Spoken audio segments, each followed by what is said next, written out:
Hi guys, welcome back to my channel. So today we are going to deep dive into building speed with the infamous sweep picking technique. So let's get stuck into it. So the first thing I'm going to explain today is a very important concept that's often not spoken about in the technical guitar world. And I really wanted to outline this because I found it very important to my own journey, both as a player and then as a teacher in helping build people's technique. What I've done here, guys, is taken an excerpt from one of my ebooks which explains and highlights the 3 different speed working zones which you need to understand and then kind of like control and manipulate in your practice sessions so that you actually get results and get faster on the guitar. So when we're playing the guitar and doing our practice, we have 3 different zones in which we can practice in. Most people practice in the wrong zone and then don't get results, and as a result of that feel really stuck with both their playing, their general progress, and then of course their technique and speed development. So you'll see a diagram I've put up here which outlines the 3 different speed zones. I'm going to start from the bottom up here, because it's important we understand this bottom layer first, because this is actually where most people make their mistakes and where they try and build their technique, which doesn't work. So this zone is called the floor speed. This is where we're noodling. This is where we're going through the motions on the guitar. This is where we're completely comfortable. And if we're playing in this zone, we actually don't really stimulate our subconscious and our body and muscle memory to grow and to become better and more efficient.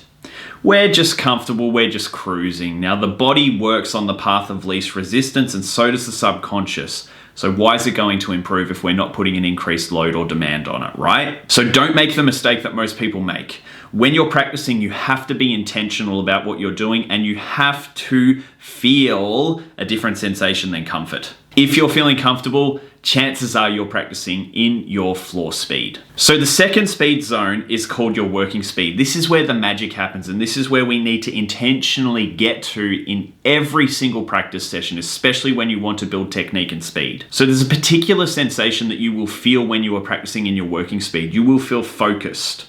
You will feel like you're about to wipe out, and that if anything takes your concentration away from what you're doing, you won't be able to play what you're working on. So that's very important, because this is distinctly different from the sensation in the floor speed where you can just go through the motions and play whatever without any challenge or without any discomfort or focus. So our working zone is where we want to get to, and we need to understand this zone, because if we can work in our working speed, it will actually bring our floor tempo up with it. This is why when you see really good technical players, they always look relaxed. Now, the final speed zone is your ceiling speed. So this one's really important as well. And this is a mistake that I made personally for years. For those of us that like to go fast, the temptation is for us to enter into our ceiling speed zone, which is actually going to diminish your technique and damage your abilities on the guitar. So the sensation of the ceiling speed is where you're actually losing control and you are just gunning it and Hail Marying your technique to try and get the result. So often you sacrifice good form, good technique, and being relaxed for speed. That will result in poor form, poor technique, and sloppiness. And you won't have the control that you want or the accuracy that you want when you're playing fast. Okay, so to summarize in a simple word, and you can write this down, you can put it on a post-it note wherever you practice as well. The floor speed equals comfort. The working speed equals pressure, good pressure. The ceiling speed equals stress, or bad pressure. So with that out of the way, we're now going to dive into the practical element. We're going to start building speed with some examples of some different arpeggio shapes. I'm going to take you through the speed building process, and it's going to be your job to identify where each of your speed zones are and become hyper aware of them. So I highly recommend that you take some kind of a diary or a management system for your speed. That can be a spreadsheet, that can be a little speed journal or a diary. Get to know where your technical limitations are in each of these speed zones and be honest with yourself, because the brain tries to trick you a lot of the time. It tries to pull the handbrake. It doesn't like to go fast and it doesn't like being uncomfortable. So you need to learn to push into those zones and lead the charge so that you actually get results, not have your brain hijack you in that process. Okay guys, so a quick explainer on what we're going to do here. So we're going to take 2 arpeggio shapes. We're going to take the top of an E minor arpeggio. So we're going to do this shape here, okay? And what we're going to do is we're going to sweep pick this. So we're going to start with an upstroke on the top string and then pull off. And then we're going to hit an upstroke on the B string. And then this is the sweep picking part. We're going to come to a downstroke on the G, down back on the B, and then down on the high E, and then back to an upstroke on that starting note.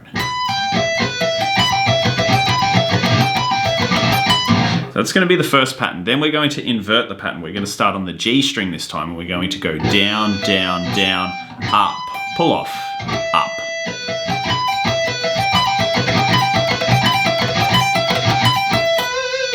Then we're going to take a D major arpeggio next door. So the shape is this.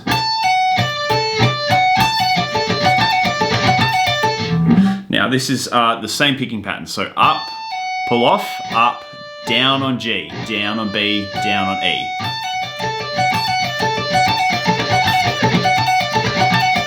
Then we're going to invert the pattern. We're going to start on the G string. So down, down, down, up, up.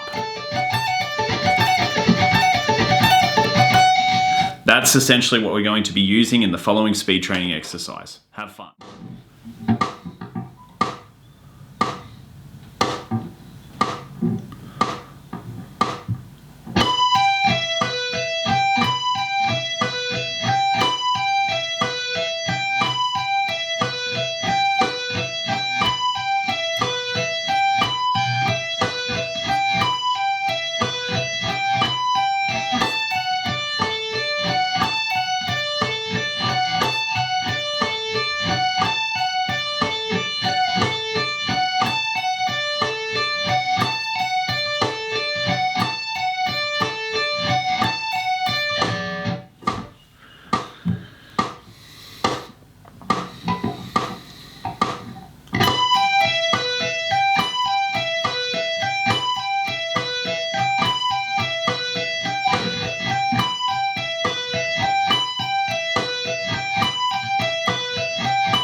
Okay, awesome. How did you go, guys? Make sure you comment below. Now, if you really want to go to the next level with your guitar playing, you can take this speed building system and you can apply it to anything. You can also go back to my video, the top 5 mistakes that people make when they're learning sweep picking, and you can apply this system to that and understand where your working tempo is on each of the exercises I went through in that video as well. And if you'd like to learn more about becoming a better guitar player, breaking your barriers and figuring out how to actually grow and get results on the guitar, make sure you check out my ebook. You just sign up to my newsletter and I will send you a free copy of it. It's called the Guitar God Blueprint and it outlines each stage of the process of becoming a better guitar player.